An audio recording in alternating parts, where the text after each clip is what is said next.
Welcome back. We have got to talk about what we are learning again, which is tone, poetry, and figurative language.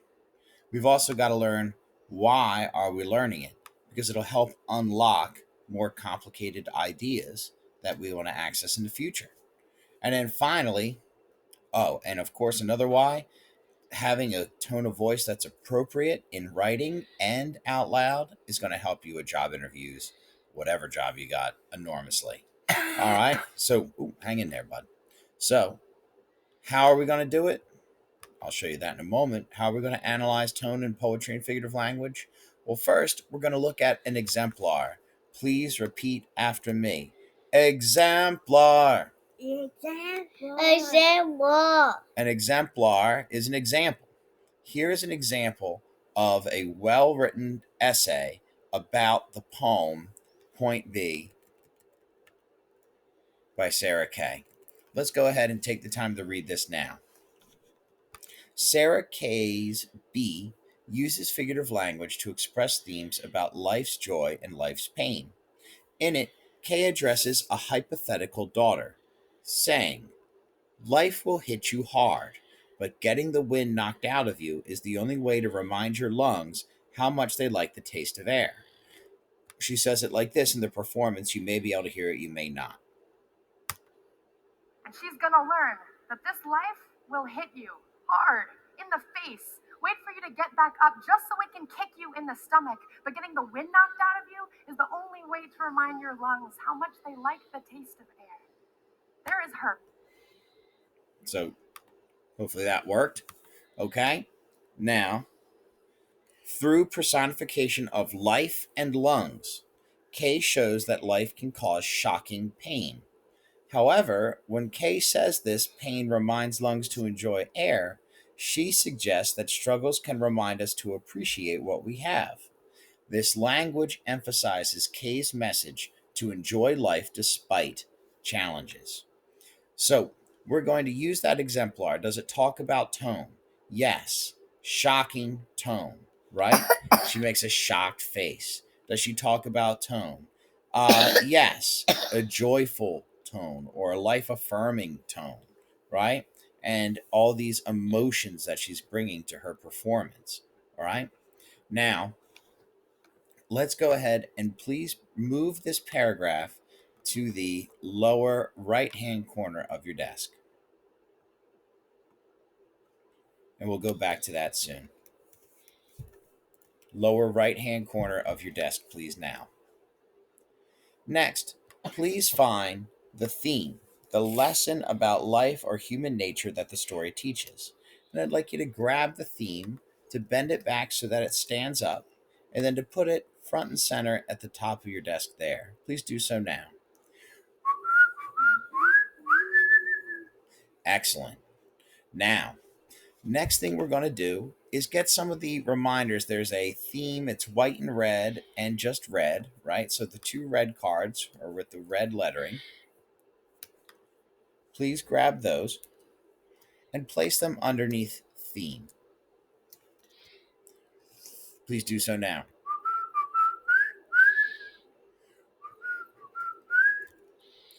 Excellent. Now, we're going to grab our text, our poem, which is Sarah Kay. She's the person who wrote it. So if you could please put her right underneath theme.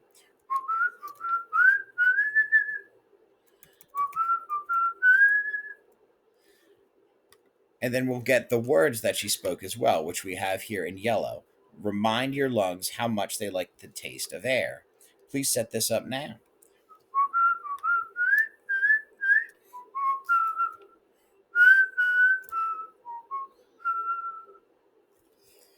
Excellent. So now we've got theme, some sentence starters that can go with it. Theme, life can be, and life can also be, right? Some of the connection here between tone and figurative language and the meaning of this poem, the overall meaning, is being able to understand that, oh, okay, I'm going to use personification. What is that? Let's grab this definition of personification real quick. And I'd like you to put it underneath that yellow card, please.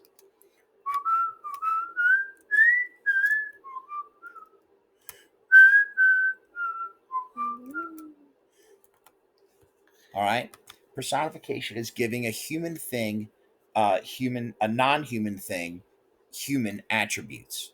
So, what are some things that on this page that are not human? Well, one is these lungs. Lungs aren't strictly alive, right? They help us stay alive, but they are not alive in themselves or to be treated like people. You don't say good morning, lungs. And in which case we get these personified lungs. So there's some lungs made to be a little bit more like people to tell us more about ourselves and life. But also, we have an example of personification here. And we're going to put that right underneath these two lungs here. So we've got like a little letter T on our desk now, right?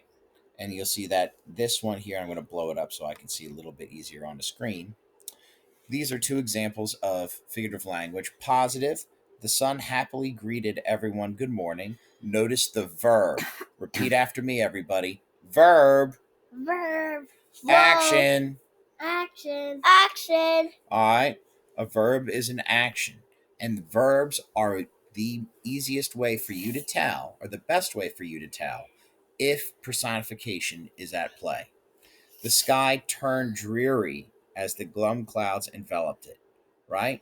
Turned, a little less human than greeted, but turned in the sense that they mean it here. It means like, oh yeah, things turned for her and, you know, things got cloudy, right?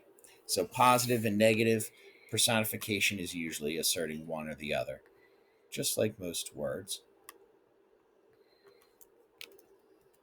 Okay, so now, last things last, we've got some sentence starters to help us break down this particular portion. So let's go ahead and get all of these white cards and let's put them in the order that we think they might go in, or that it might make sense for them to go in. All right, you accidentally have one extra taste and remind.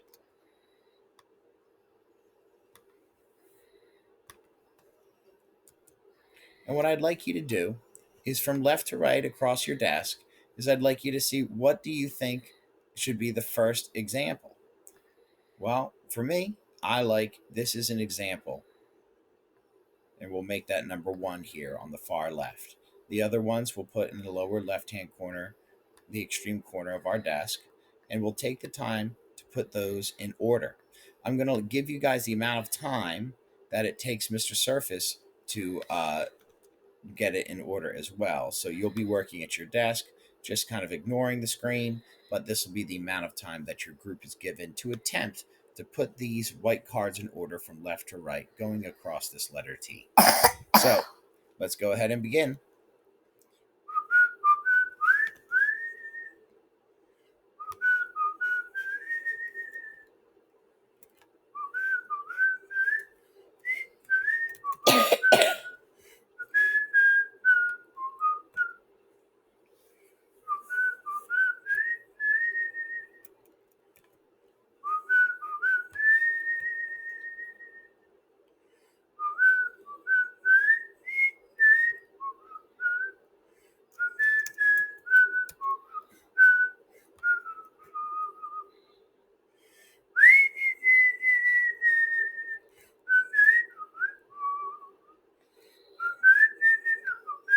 All right.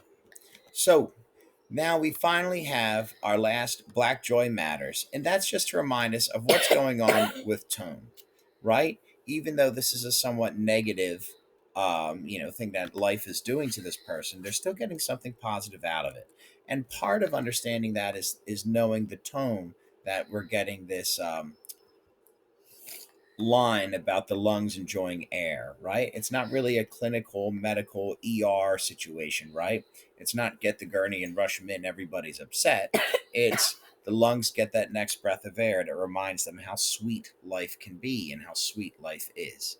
So that sweetness is being sweet is certainly a tone, right? So revisiting tone in our analyze tone in poetry and figurative language. All right. Excellent job, everybody. Goodbye.